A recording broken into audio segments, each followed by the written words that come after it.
My fiancé left me at the altar, plus all updates. Yesterday was supposed to be one of the most happiest days of my life, and it turned out to be the worst. My fiancé never showed up to the ceremony, leaving me at the altar. His friends and family tried to get a hold of him, but all calls went straight to voicemail. After waiting an hour for him, I told my guests that there wasn't going to be a wedding. I opened the reception hall and told them to enjoy the food and open bar, even if there was no ceremony. I still wanted them to have a good time and enjoy the food and drinks. I tried to call him a couple of times, but after 3 more failed calls, I just stopped and told everyone else who were trying to get a hold of him to stop. He made it clear he didn't want anyone to get a hold of him, and I wasn't going to have them waste their time. I didn't cry.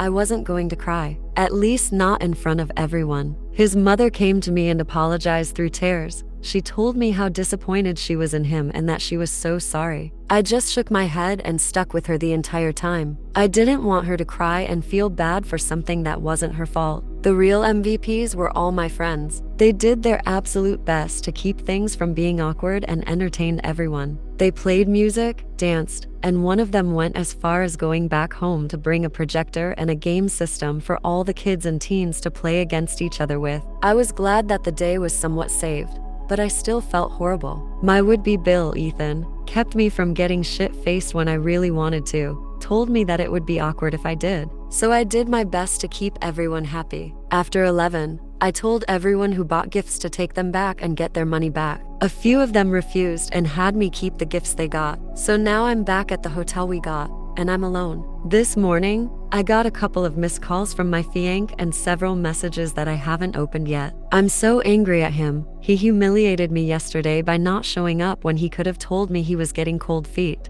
I had my friend message him that I want to be left alone and that if he showed up to the hotel room, I was going to call my brothers to have him removed. So far, he hasn't shown up, but I am getting phone calls from his friends, probably all wanting me to speak to him. I don't know if it's me being shallow or not, but now I'm rethinking our entire relationship and whether or not I see a future with him. So another issue is that I have an extra plane ticket. It was supposed to be for our honeymoon, but since the fiancé isn't here, I decided to enjoy my little getaway vacation for myself. A couple of friends are coming with me, but not for another week since they gotta get childcare, put vacation time, etc., so they can't come since it last second. To be honest, I want to invite Ethan because I've never traveled anywhere in my life. I know he's been to where I'm going, and I want him to come so he can be there to show us the places to be at. Ethan told me he'd go for me, but should I invite him? I asked Ethan's mom and she was all for it, but I still don't know if it'll cause drama. Any advice? Update.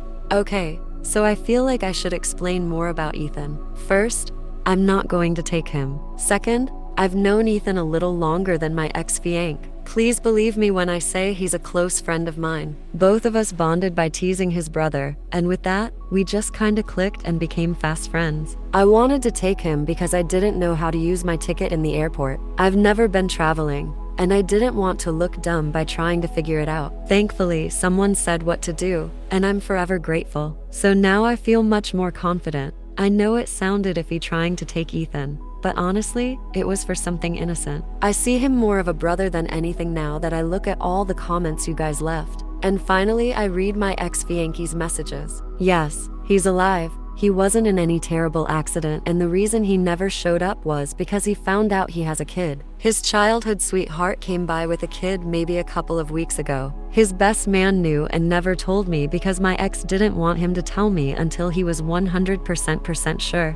And I guess he found out today. He apologized so many times for not showing up, but he couldn't because he felt so guilty. Of what? I don't know. He said a large part of him wants to make things right and take care of his son because he's always wanted a family. So screw the last 3 years, right? I don't know if that means he's going to go back to his ex because he wants to talk over the phone. Honestly, I'm done. I think it's an excuse to get back with his ex. I don't believe he's ever gotten over her, and her over him, which is why she chose now to show herself. He sent a picture of the kid to me, and I went over ex-fiancé's mom's to see any pictures she posted of ex-fiancé when he was a kid. They're low quality, but there is definitely a resemblance. It feels so surreal to me, like this one big joke. I feel like I'm missing more info, like there's something else going on, but I'll find out later. I haven't responded, So instead, I'm just going to open a bottle of wine and just get plastered. My best friend is currently on her way with takeout and ice cream,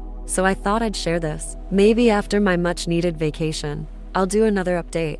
But right now, I'm just gonna do me. Until then, fuck you, Ben. What do you guys think? Let me know in the comments.